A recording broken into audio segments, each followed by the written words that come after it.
All right. The early days. What do you first remember about being a child in Four Gaines?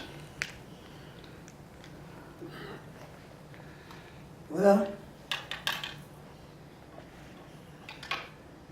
I remember my earliest memory is living up at the Pecan Grove. That's the upper place? Yeah.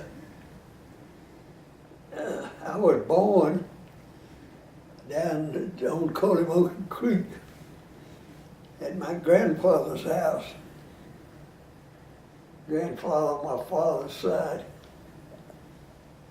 That's James Claymore. Yeah. And that's the house that still sits down there. Yeah, it's not where it was when I was born. It was over on the bank of the creek. My father sold that land. That was June 21st, 1917. Yeah, that's when I was born.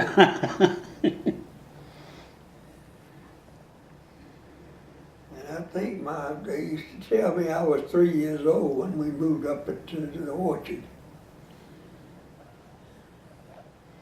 And I remember starting to school there.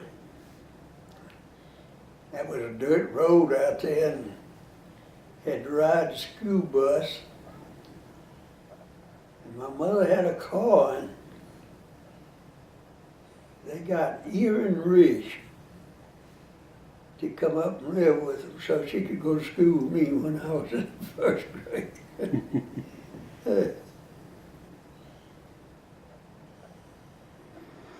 And each of the places we had for the farm had a different name. What were the different names of the different?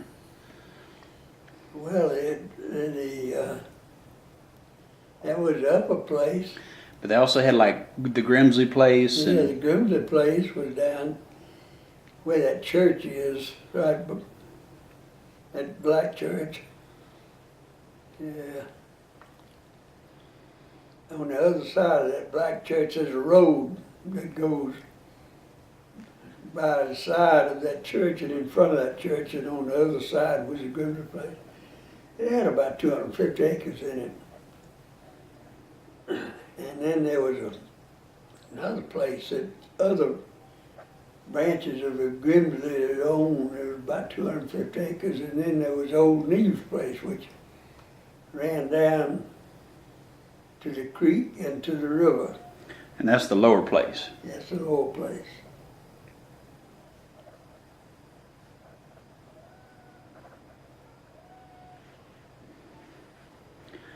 And then so you started first grade there in Four Gaines. Where was the school and what was it like? The school was located where the tennis courts are now. Okay. It was a big, old two-story building.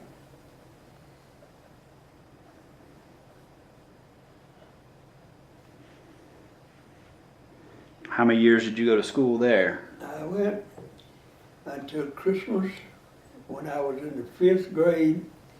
It burned completely down during the Christmas holidays.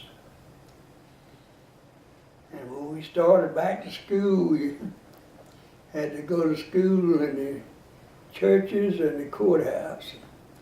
In the 5th grade, I went to school in the Methodist church. And in the 6th grade, I went to school in the Baptist church, I think, at the courthouse. And in the 7th grade, I think they had finally gotten that school built. It's been torn down even now. Sure. It's gone. Yep. It was located down near the courthouse, back of the courthouse, down a little ways.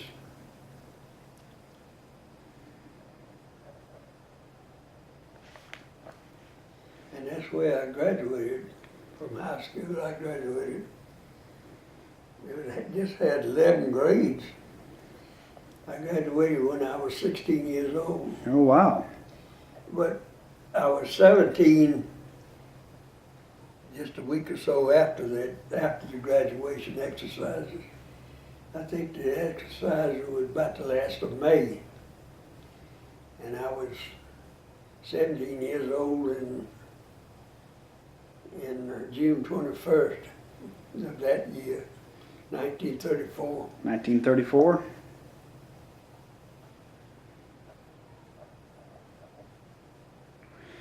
And so did you go to Georgia Tech in the fall that year? Yeah, and started in September. And my friend of mine that graduated, Chester Gavin, graduated from high school. His father was the Ford dealer there in Fort Gaines. And Mr. Gavin and my daddy took us up to Georgia Tech. They enrolled us and dumped us out and left us there. I'd never been away from home much before in my life. I never have been this homesick. We didn't get home till Thanksgiving the first year. Yeah. So there wasn't an application process. If you had the money to send somebody, you just got in. How did that work? Yeah, it was a simple matter to get in. Yeah. You had to submit your credits, of course. Yeah. And then pay the tuition, and then You're in. Quite a different process today. Yeah, different process completely. So when you were young, before you went to college at Fort Gaines, what memories do you have of having fun and pranks and relatives? Well, let's see. My father built that house in Fort Gaines. And I remember moving into that house, I think it was,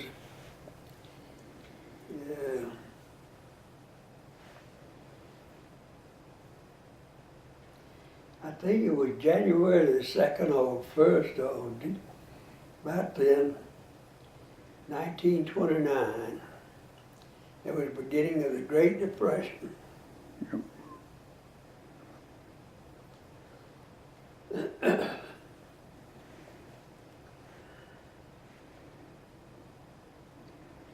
When was Yook born? You was born, she was just 18 months younger than I. So she was born down there on the creek too.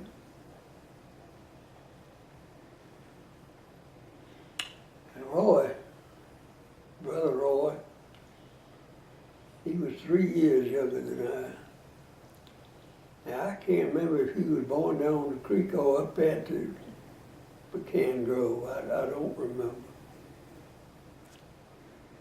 When did Scylla come along?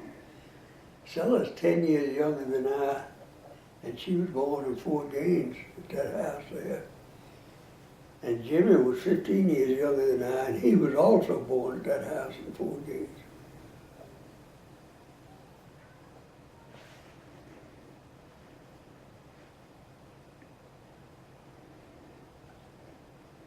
What do you remember of James Claymore Neves and your grandmother? What was her name? Versie. She was Versie Grimsley. Yep. Neves.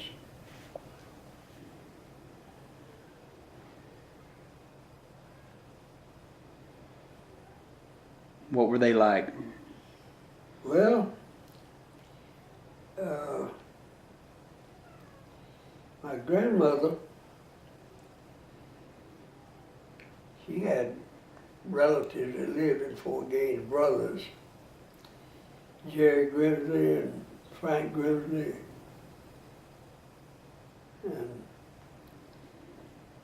But she died in 1924. I was just 7 years old. And the day she was buried, which was down at Bethel Church, down below the creek there. Yep.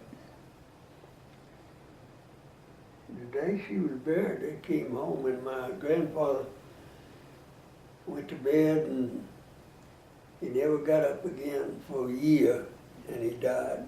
Really? In 1925.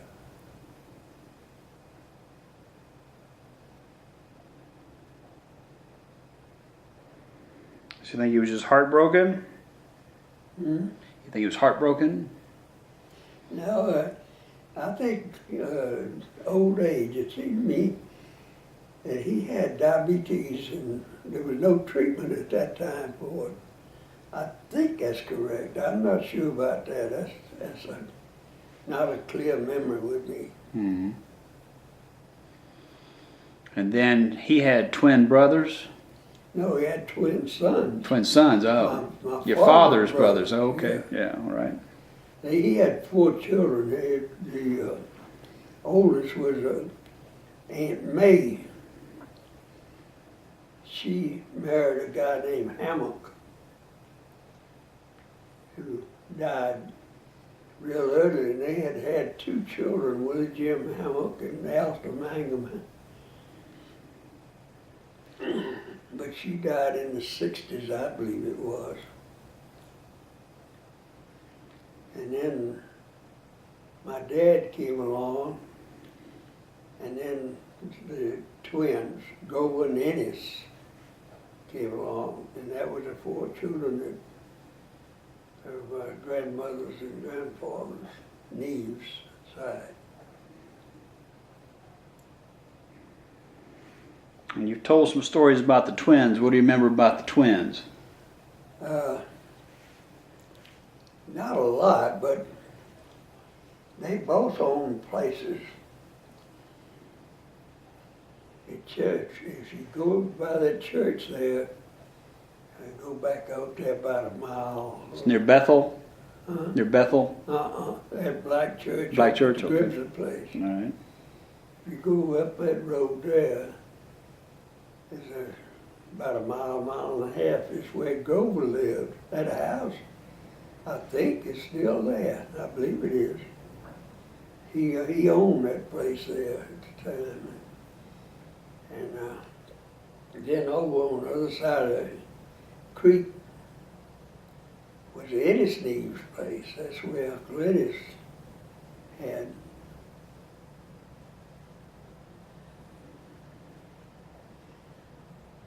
The Depression came along, and Grover lost his place.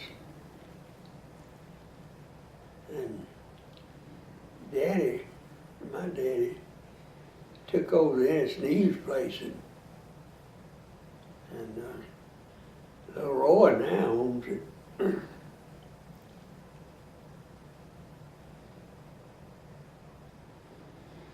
There's some stories. I thought that Grover and Ennis like to have a good time and go downtown. Oh yeah, well, they wouldn't go in town. They would have to. They had cars, but they didn't go to town much. But they used to have parties. I guess it invited or uninvited on Sunday afternoon. Be a crowd at one or the other or both of the houses, drinking and having a good time. I remember my daddy stopping by there one Sunday afternoon. We'd always go for a ride on Sunday afternoon. Stopped by Grover's house, and Grover came out, and he said, I'm in half and half drunk, half sober. You had a crowd there that day. They were all drinking and carried on.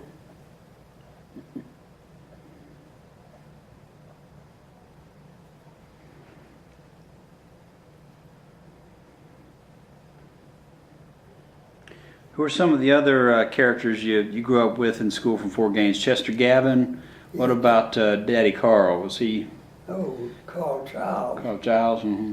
But Carl married a lady from Fort Gaines. He was someplace in Alabama. He married a lady in Fort Gaines, and her family had a grocery store there. And he wound up with that grocery store, running that grocery store.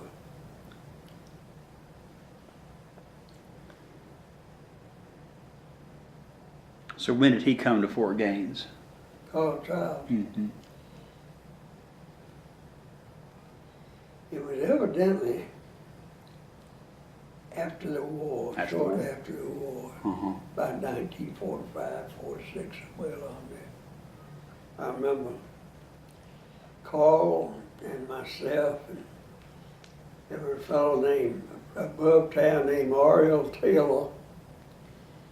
On Sunday, we used to go to Eufaula to play golf. They had a 9-hole course there then. If we had a holiday and all could get off, we'd go on the holiday.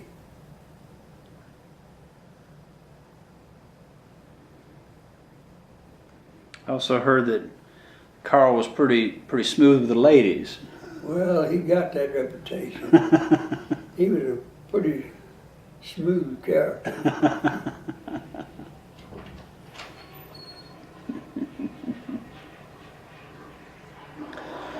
So you went off to Georgia Tech, and what were your years like there, and going to school and being in the Depression and all that? What was that like? Well, I lived, there was the oldest dormitory on the campus was a dormitory right on the campus named Knowles Dormitory. And Chester Garrett and I lived in there, and they had 3 people to the room up there, and the bath was downstairs. We were on the 2nd floor. There used to be 2 freshmen and an upperclassman that lived in those dormitories. I was pledged. There was a guy going to Tech from Fort Gaines named Walter Gay.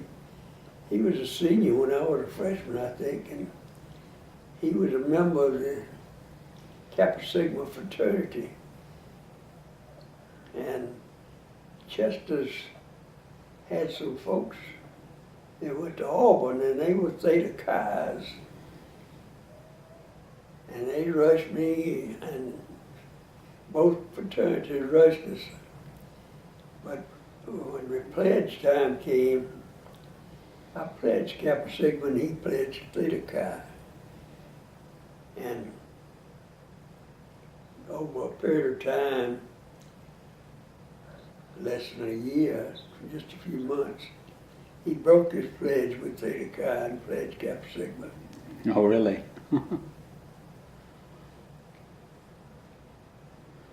He never joined, he was a pledge only. And then we both joined the fraternity finally. We were initiated into it. Yeah. So what were the classrooms like going to school in the 30s at Tech? Well, there were a number of buildings on the campus at that time. And Do you remember what your schedule was? Was semesters or? we were in semesters. Yeah. There were 2 semesters and a summer school.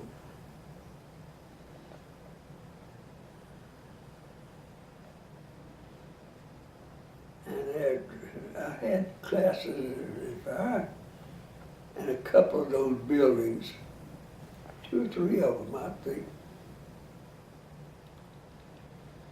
They were just open air classrooms? No, How did they they? were in buildings. But I mean, you didn't have air conditioning, did you? Huh? Did you have air conditioning? No. So you had to open the window to cool the room down. Yeah, it was on the window such thing, the air conditioning. Yes, I didn't think so. Were the desks bolted to the floor like they used to do, or were they free? Yeah. Yeah. How big were the classes? 20 roughly, plus or minus. Yeah. And how did you determine what degree path you wanted to go down? When did you make those kind of decisions?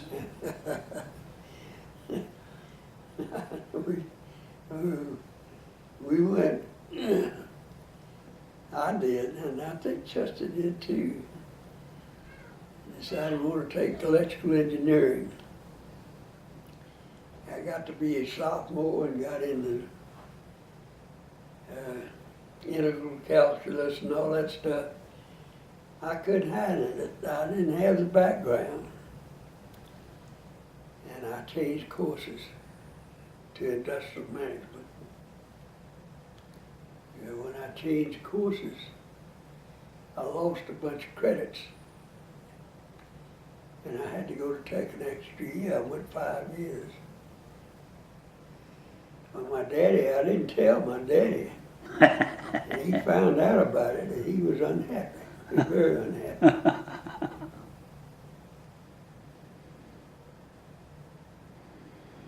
So did you have a preference of school before you got dumped off at Georgia Tech, or? We used to talk about going to the University of Georgia, and Georgia Tech,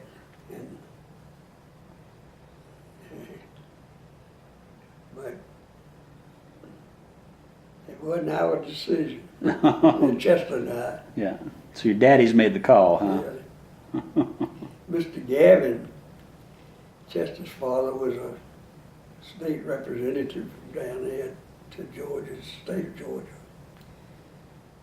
And he had a lot of connections up there. I'm pretty sure he convinced my daddy that that was a place for Chester and I.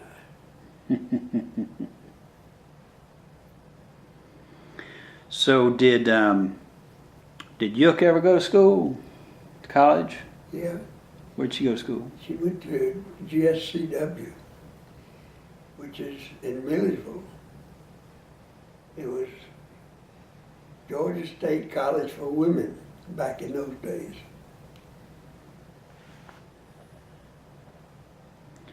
And what did she study? Education. She was a school teacher. And where did she teach? She taught, I think, the 5th grade. I'm not sure. I can't remember. In Fort Gaines or where? No. I don't know how she wound up in Boston. I think she taught in Atlanta for a while, and some way she wound up in Boston, I believe. And that's where she met Frank, her husband.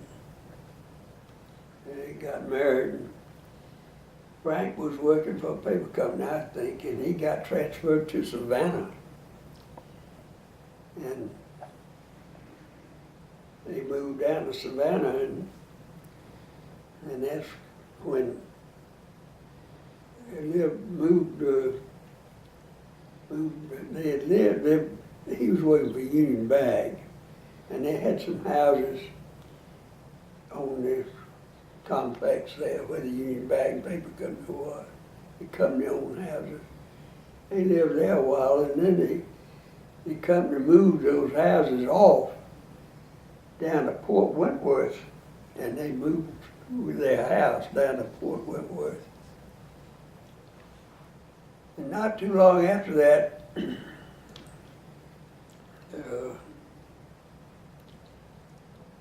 can't remember the year, but she had cancer. She got cancer. You know, what kind of cancer? Huh? What kind?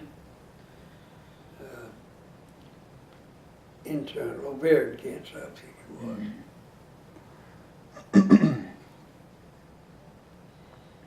My daddy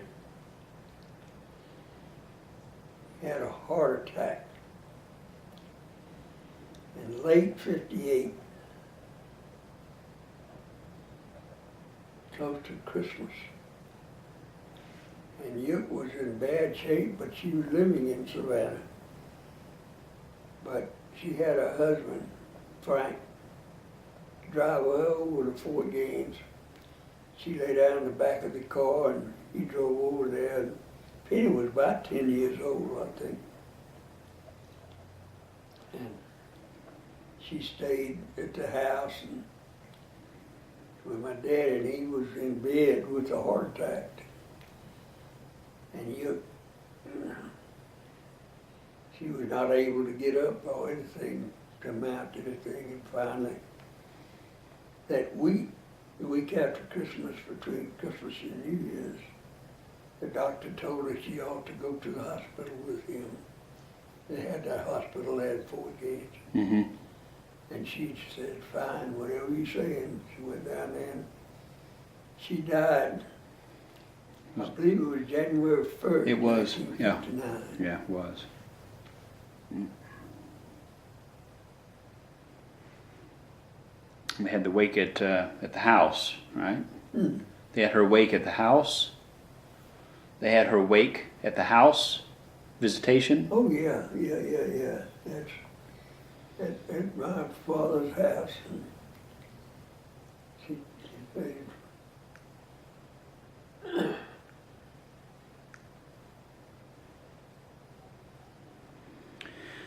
So then there was Roy, and he was allowed to go to Georgia, from what I hear. Huh?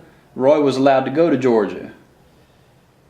Roy went to, when he graduated from high school, he went to Georgia Tech. Mm. Well, Tech was on the semester system, and by Christmas time, he was failing everything. I think he never did study or anything. But anyway, he was going to get kicked out after the first semester, which usually ended at the end of January. So he transferred to the University of Georgia. And I don't think, the word is, he never went to class over there. He playing poker and following the basketball team around. But after one quarter, he dropped out. He quit and went back home. Daddy put him to work on the farm. And that's where he stayed till he died. Well, he got drafted, right? Huh? He got drafted, right? Oh yeah, he got drafted. What year did He had a tough time too. What year did he get drafted? I think early 42, early in the war, he got drafted, I believe. But he got set when we invaded North Africa. The French were down there, and with British, we invaded North Africa. And that's where he was sent, to North Africa. And then the next step in that war over there was Sicily. Yep. He invaded Sicily. And then he got sent back to England. And on D-Day plus 4, he went into France.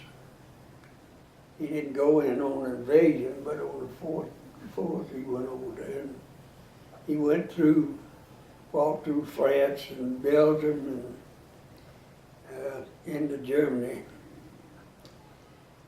And he wound up, I think, running a sawmill in Belgium.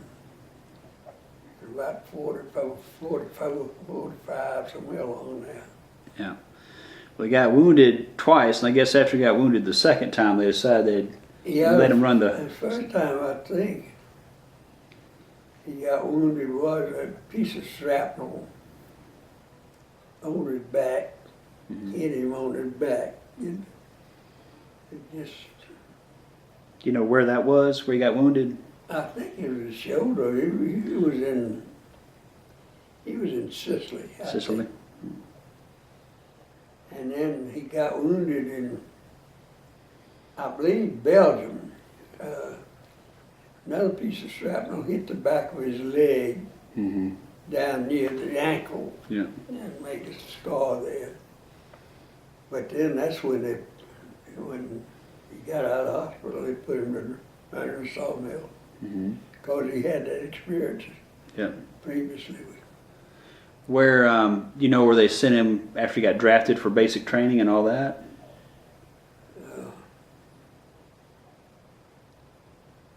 I can't remember. Can't remember. I can't remember where he went. He got drafted and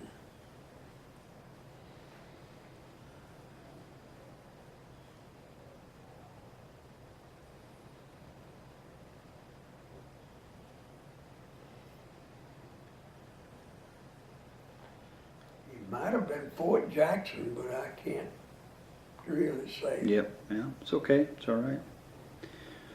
So then Scylla came along, and then where did she go to school? Someone to the SCWQ. Okay. And she went over 3 years, and she was supposed to graduate the 4th year, but she got married about April, and I don't know. I don't know whether Scylla ever got a degree or not. I don't.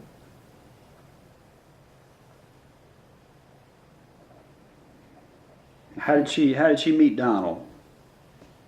He met him in Fort Gaines. He was his Donald's daddy and mother. His daddy killed himself and left his mother, and she raised Donald, and they all knew him. Everybody knew everybody else then. He and so started going together. And His father shoot himself or what? Yeah. Yeah. shot himself. You just have economic problems, or Huh? do you know why? Don't know why. I have no idea.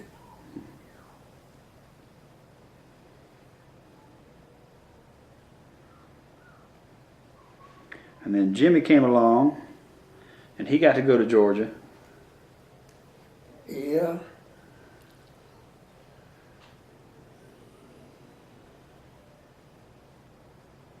Had your folks just given up trying to discipline him and let him go, or what was the?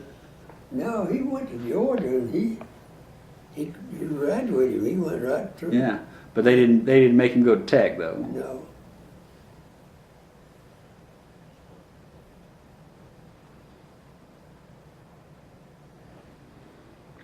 And you went off to war.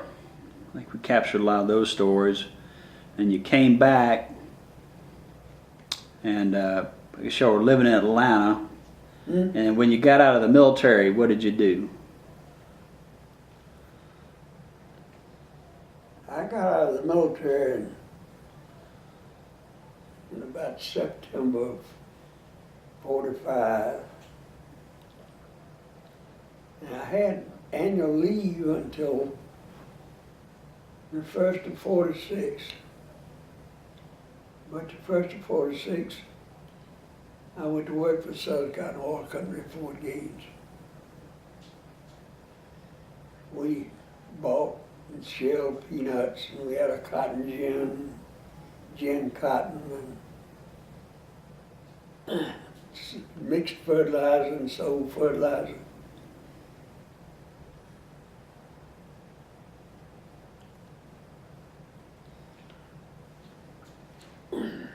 How many years did you do that? To the end of 51, I believe it was, I got transferred to Southern Cotton Oil Company in Macon. They crushed cottonseed up there and mixed fertilizer. And I worked with them a year. I ran into a guy in Macon that I grew up with in Fort Gaines. And he had a... What was his name? Huh? What was his name? Buck Moore. Aubrey Moore was his name. We called him Buck.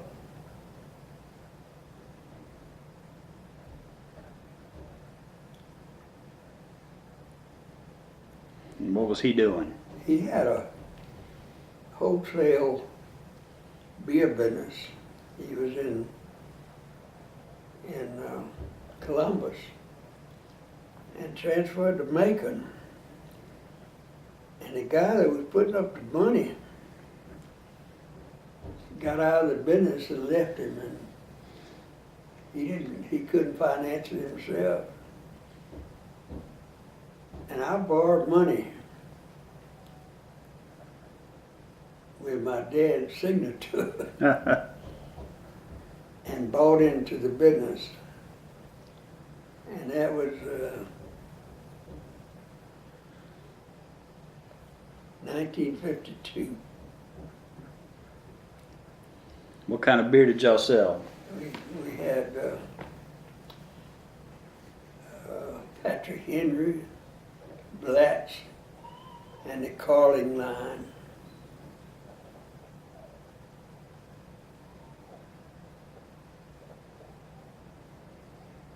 How many years did you do that?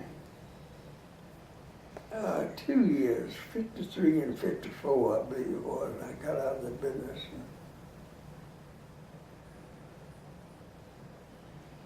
Was business good, bad? And we made a living, and that was about it. Yeah. It wasn't, we didn't have the most popular brands of beer, so I had to scuffle to. What were the most popular beers at the time? Budweiser and Schlitz.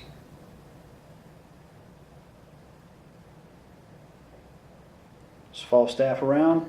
Hmm? Was Falstaff around at that time? Yeah, I think so, but it wasn't a popular, it wasn't one of the most popular beers in this area, I don't think.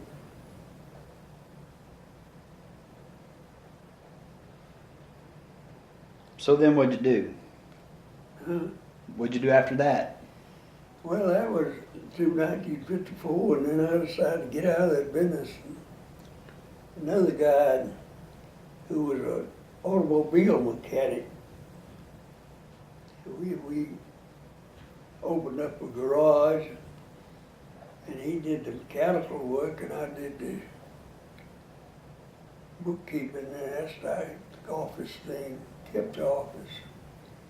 Where was that located? There was one place, a filling station downtown Macon, and then we moved out to Montpelier Avenue in Macon, another place out there.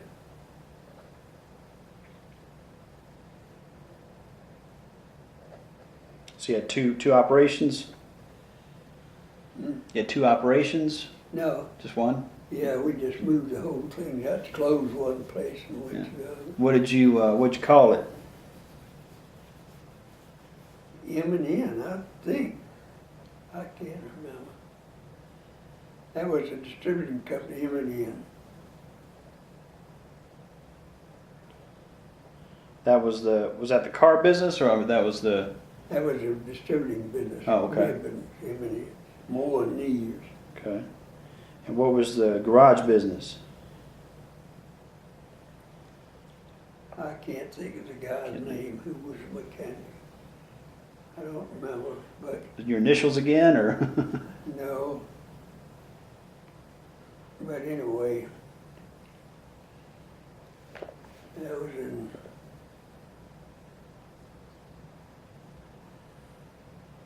'53 and '54. That was in 1955. And in October, I finally sold my part of the automobile business, got out of it.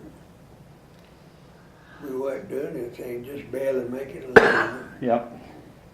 And in October, I believe October '55, is when I went to work at Robbins Air Force Base.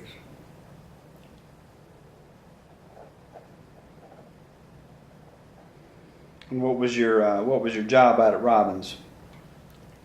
When I went in, I was in a management position, management trainee position.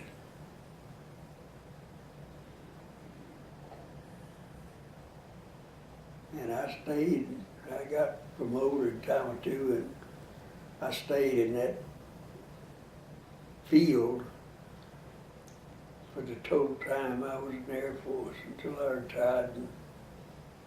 And in 1980, Yep. I retired. So you're responsible for organizing training of people?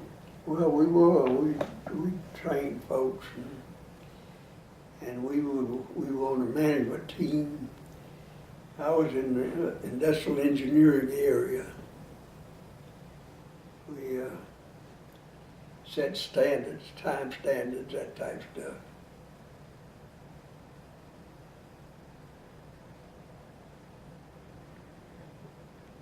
Now, what kind of things did that pertain to, like equipment maintenance times and things like that, or? We were a paperwork organization and a supply type thing, and management systems mostly.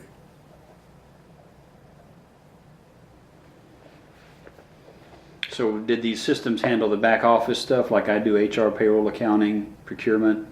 Back what? The back office stuff, HR, payroll, accounting, procurement? Yeah. There was mostly in management, but industrial engineering type stuff.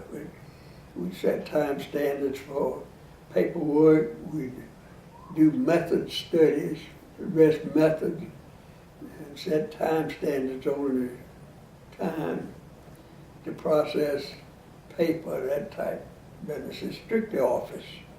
So it's business process related then? Yeah. So I'm sort of in the business that you were in. Engineering, Yeah. industrial engineering. Yeah. Well, I mean, time standards. Yeah, because what we do is we make business processes more efficient with the technologies that we put into place. Methods and standards, So- we used to call it. So we document the flow chart of what it is now, That's right. and then we document the flow chart of what it's going to be, That's exactly. and how the system and technology is going to change that. That's right. I never knew that. Still do it. Yeah. So that's something. Of course, I imagine your technologies were a little different in the Oh, yeah. 50s and 60s. Did you use computers of any sort, or? The computers we had were the manual kind. The punch cards? No. Well, when I first went with the Air Force, it's about the first punch cards at that time, and this was in 1955. They'd just gotten, and they'd have a key punch operation. Yep. Nell worked in key punch for a while when she went to work out there. And they'd use his cards in the computer programs. Yep. And if someone tripped carrying all those cards that were in sequence, That's right. your whole day's lost trying to Yeah. resequence them. Yeah. And what other kind of systems did you use?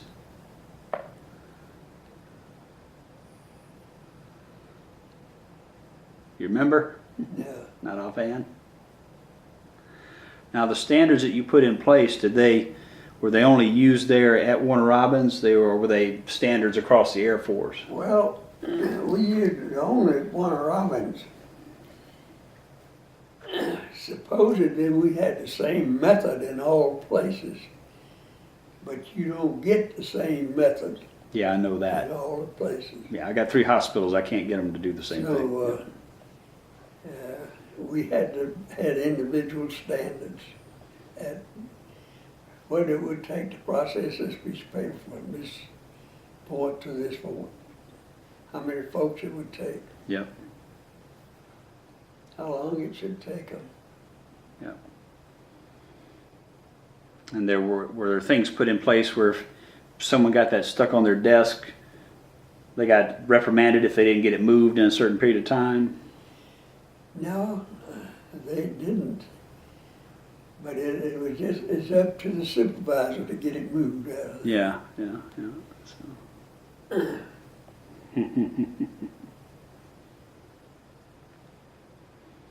And that's what you that's what you did the whole time you were there.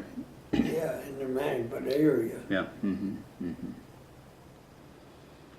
So then, when did Grandmama go to work for Warner Robins? She went to work in '57, I believe it was. And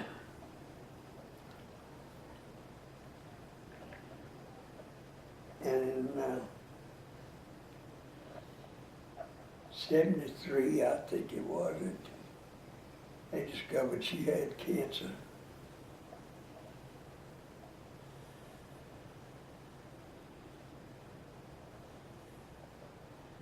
And then it was just a matter of time. She retired. The doctor let her retire in about 74, 75, somewhere along there. And she, I think it was in '78 that she was not able to get around anymore. She was bedridden most of the time. We moved out here in '73. And when we were supposed to move out here, just before she went into the hospital, that's when they discovered she had cancer. And then she moved out. When she left the hospital, she came here. She left the house in Macon to go to the hospital. And then when she got out of the hospital, in the meantime, Musty and Richard had moved us out of here. We had completed this house. And what was the address on Guyton Street? 3971. It's Guyton. Guyton. Guyton, Guyton, yeah. How many years you live in that house? Well,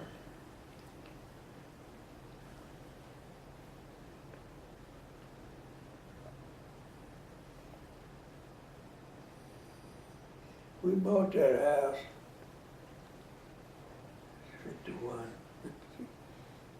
We bought that house in, I believe it was in '52. And we moved out of it in '73 when we completed this house. We bought this lot at auction here. They had subdivided this place and put in the road, and there were no houses here. And when we came out here to the auction, and I bid on that lot next door. Is the one. And I was bidding against the guy, and he was determined he was going to get it. I had set a limit on where I was going. Sure, yeah. And then the next lot, what they do on these places, you bid, and whoever wins the bid then selects a lot after that. You don't bid on a lot. You bid on any lot that's vacant. And then you pick. Yeah. And the next bid, I got the next bid, and I bought this lot. What was your bid on this lot? Money? Yeah. About $2,800, I think. That's dirt cheap. I bought this lot. Over a period of time, I bought this lot next door here, that lot across the street, and a lot down there at the Forks of the Road, where the street goes around. And a guy named Mike Huff wanted that lot.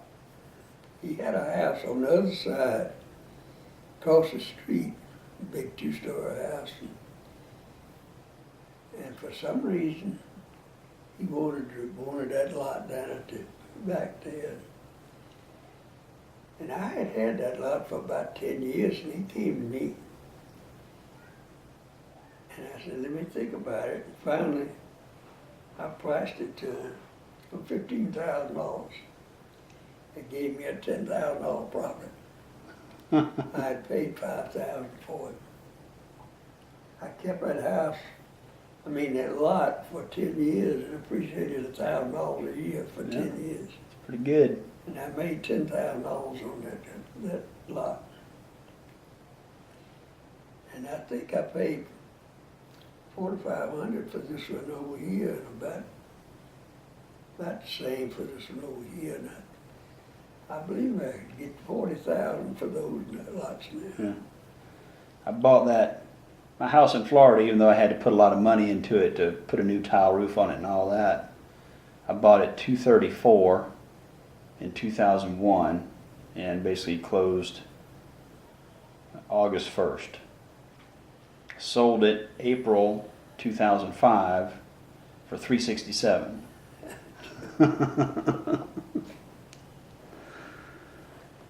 So yeah, that was at the peak though. So I hit it just right. It's probably less than 234 right now. So, well, tell me about the cars you had over the years. When you did you have a car before the war or not? Yeah. When I had been ordered active duty in the Air Force, which was the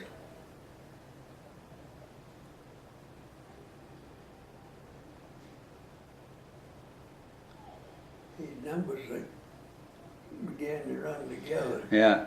You said Roosevelt called you up in 40, right? Huh? Roosevelt called you up in 40, didn't you?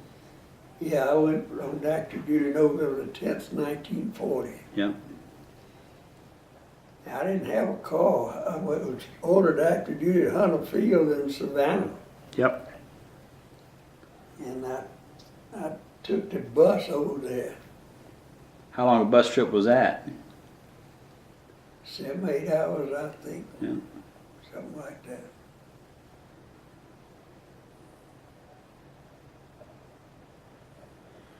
So you came back to Atlanta from Australia, right?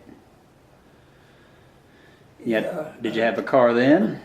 Yeah. And after I was ordered active duty in November 10th,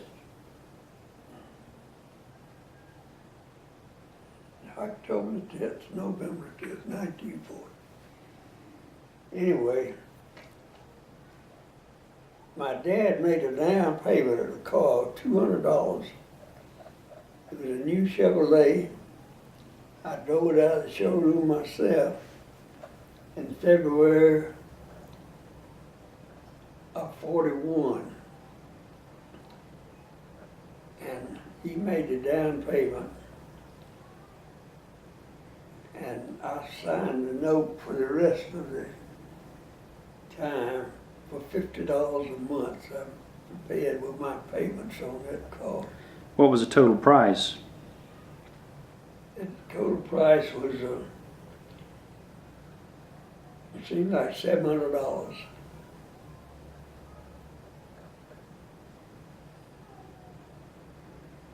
And did Chevrolet have multiple models or mostly just one model?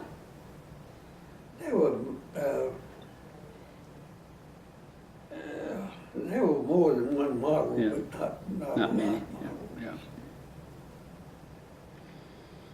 So then you drove that over to Savannah? Yeah. Yeah.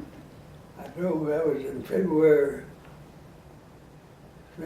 of 41? 41. And then the war started December 7th, and Al and I were married on December 21st, 1941. You remember the place in South Carolina where you got married? Ridgeland.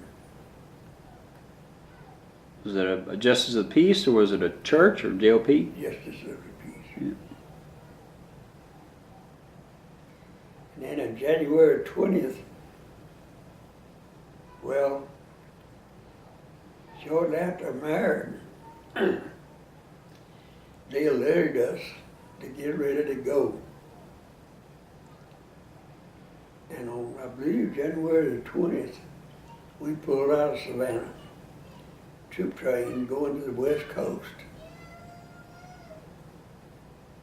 And we got out to we were 5 days going across the continent on the train. We went up to St. Louis and then went west to Denver and then on down to Oakland, California. And they put us in an international harvester warehouse. They had bunks, beds in there. They were just there were 3,000 people in that warehouse. Were there just 2 bunks and Huh? were they double bunks? No, single It's just bunks. single bunks. Right, 3,000 right after people. another, just Wow. a whole mass of bunks.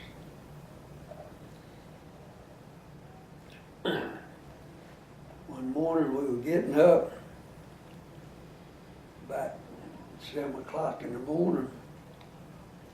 As usual, there's a buzz and people talking, all that kind of stuff. Noise. Bang, pistol went off. And that place just got eerily quiet. And in about a minute, less than a minute, somebody started yelling, "Doctor, doctor, doctor." What had happened?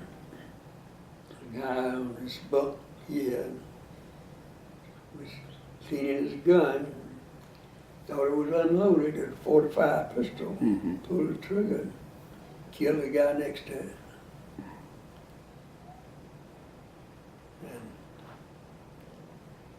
And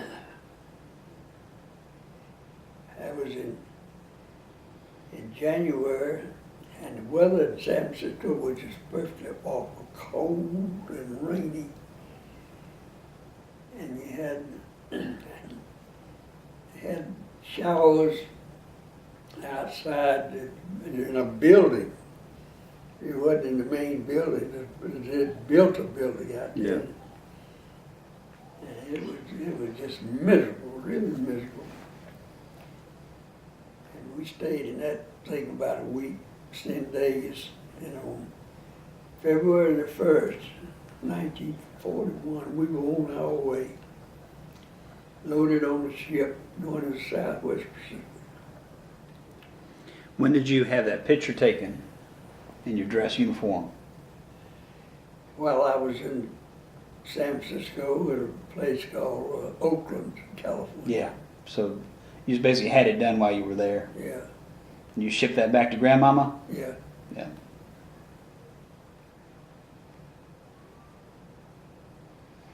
And they put you on the Ancon, which was the first boat through the Panama Canal, right? Exactly. And I didn't find out about that until I went through the Panama Canal in later years, several years ago.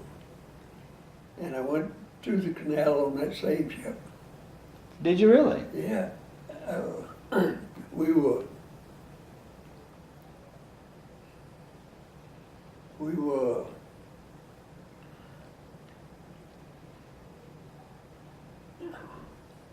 We had to go to Acapulco. We flew into Acapulco, the Rose and I.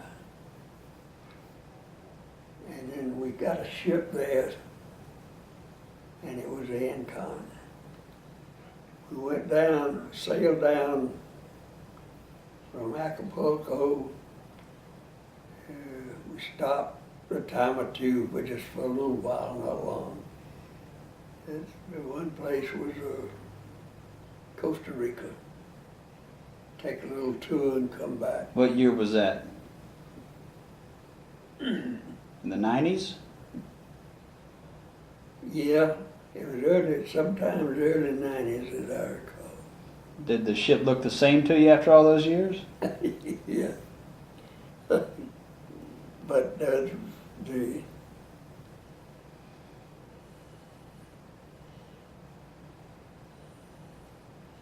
no, I'm wrong. Okay. The Ancon ship we went through the canal on. And then, in that later years, we caught a ship at Vancouver, BC, British Columbia, Uh-huh. to go to Alaska, and that was Ancon. The ship that we went to the Southwest Pacific on was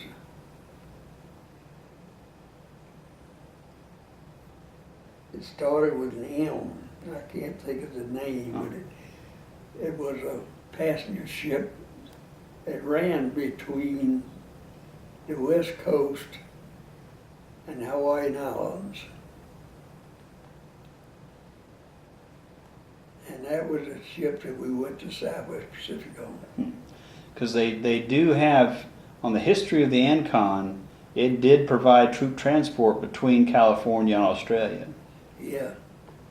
It did do that. That's the history of that boat. So the protection you had going across the Pacific. Tell us what kind of naval help you had. Well, we had about 10 troop ships in the convoy. I thought, well, we'll have an aircraft carrier to escort us. We got up there. We had 2 destroyers and 1 cruiser. That was it. That was escort. And we had we rendezvoused right out in the middle of the Pacific with several troop ships from the East Coast that had come through the canal and met us out there. But we had 4 submarine attacks going across. They knew we were coming, and they were waiting on us. But I'll be eternally grateful to those destroyers. They were on our flank, escorting them, and be a beautiful day and zigzagging. And you see one of them make a 180-degree turn, and in a minute you hear the depth charges, boom, boom, boom, boom. They picked up that sub. Yep. And theoretically, they got 1 or 2 going across. And y'all were attacked the morning you were landing, right? Hmm? You were attacked the morning you were landing, right? No, the afternoon. This afternoon. Before we landed the next day. Yeah. That's when the captain put the jinx on you, right? Yeah, well, the troop commander was a ship commander, really. Toad came on the intercom and said, about to land, we're going to land tomorrow in Brisbane, Australia. And I think the danger's all over. I don't think we have to worry anymore about the submarine attack. And that afternoon, the alarm went off on the ship. Somebody said, oh, it's no more about that. Said that's just for the ship's crew. About that time, that ship took a 90-degree turn and missed a torpedo. But it risked it anyway, and the Navy picked him up, and got dispatched him. So the next day we landed at Brisbane. In the meantime, there's a story before there when in about September or something like that, I was a 2nd lieutenant at Hunter. I got ordered to Pope Field at Fort Bragg, North Carolina, to be on the staff for maneuvers, the Carolina maneuvers. They were having a lot of air groups come in at various places up there. and with a major who was a West Pointer on the staff, and I worked for him. And we'd go around to these cities who own the airport, municipal airport, and make arrangements for the Air Force airplanes to come in there for a phase of the maneuvers. One of the places, we went to several places, one of the places was Raleigh, North Carolina, Winston-Salem, North Carolina. I